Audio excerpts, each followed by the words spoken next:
Still focused on President's United States visit, President William Ruto's government is facing a storm of controversy after reports revealed that his chartered Boeing 737-700 business jet on the 4-day tour will cost taxpayers nearly 200 million shillings for his state visit to the United States, forcing the U.S. to clarify its position in the brewing storm.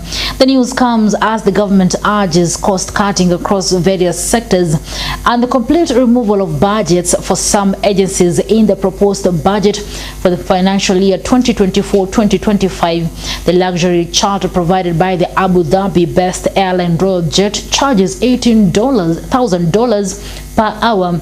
In this story, we'll get to know what is a state visit, who funds the state visit, and whether the jet procured by status will cost you as a Kenyan taxpayer. More questions are being raised by Kenyans about President William Ruto's state visit on who foots the bill for his trip and his team. The president has been accompanied by First Lady Rachel Ruto, Prime Cabinet Secretary Musalia Mudavadi, Defense Cabinet Secretary Aden Duale, and Health Cabinet Secretary Susan Nakhumicha, Homa Bay Governor Gladys Wanga, and her Machakos counterpart Wavinya Ndeti. Others are National Security Advisor Monica Juma, Council of Governors Chairperson Anne Waiguru, Senate Majority Leader Aaron Cheruiyot, and National Assembly Majority Leader Kimani Ichung'wah.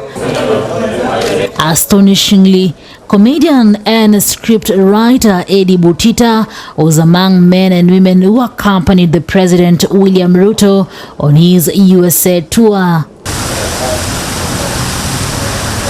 Kenyans are now battling with the thought that over 200 million shillings of their tax money could be used to sponsor President William Ruto's state visit to the United States of America. But according to United States Constitution, President William Ruto will not use any taxpayers' money since United States government pays for all the expenses of his state visit. While state visits to the United States occur only on the invitation of the President of the United States in their position as head of state and head of the federal government of the United States, questions have emerged whether Kenya's President William Ruto used taxpayer money to finance the trip.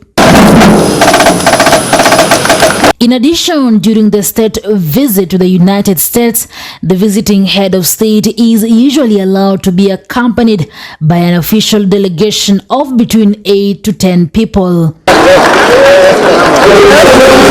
Concerns arose after status chartered a Boeing 737-700 business jet operated by Royal Jet of Dubai, the airline based in Abu Dhabi, United Arab Emirates, offers charter services for $18,000, that is equivalent to 2.4 million shillings per hour, targeting the luxury market between the United Arab Emirates, Europe, and the United States of America.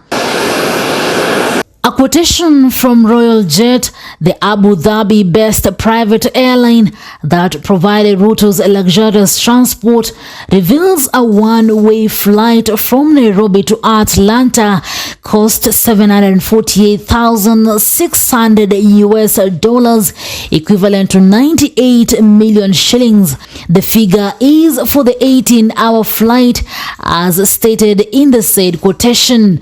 That will mean that the President's round trip aboard a Boeing business jet will cross the 200 million shillings mark, given that he is scheduled to fly to Washington, a trip that lasts nearly 2 hours. Both state and official visits generally consist of a 4-day stay in Washington by the visitor, during which a range of welcoming ceremonies are performed. State visits are precisely planned with most focus on diplomatic protocols and formal ceremonies. In Kenya, for instance, the visiting head of state is accorded a 21-gun salute inspects a guard of honor, and signs a visitor's book, among other details.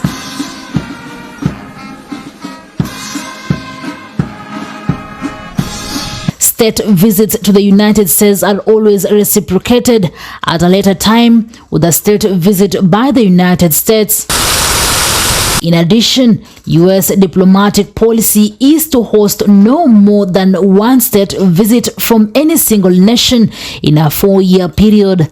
Because of these rules, some visits of the foreign states with executive presidents may be classified as official visits instead of state visits. There are, in addition, working visits and official working visits, which are of a largely functional nature and done to conduct business, such as negotiations, consultations, or treaty signings. Declining or cancelling an invitation to a state or official visit can be interpreted as a rebuke of the United States on the international stage. President William Ruto's first engagement was a talk at the Carter Center, where he spoke about democratic values and anti-corruption efforts in his government. His remarks underscored the importance of democracies working collaboratively to tackle global challenges. True that we have a program. His visit is historic, as it is the first state visit by a Kenyan head of state in 2 decades and the first by an African head of state since 2008. For Maisha Prime, Maisha Television, I'm Rida Kering Chebet.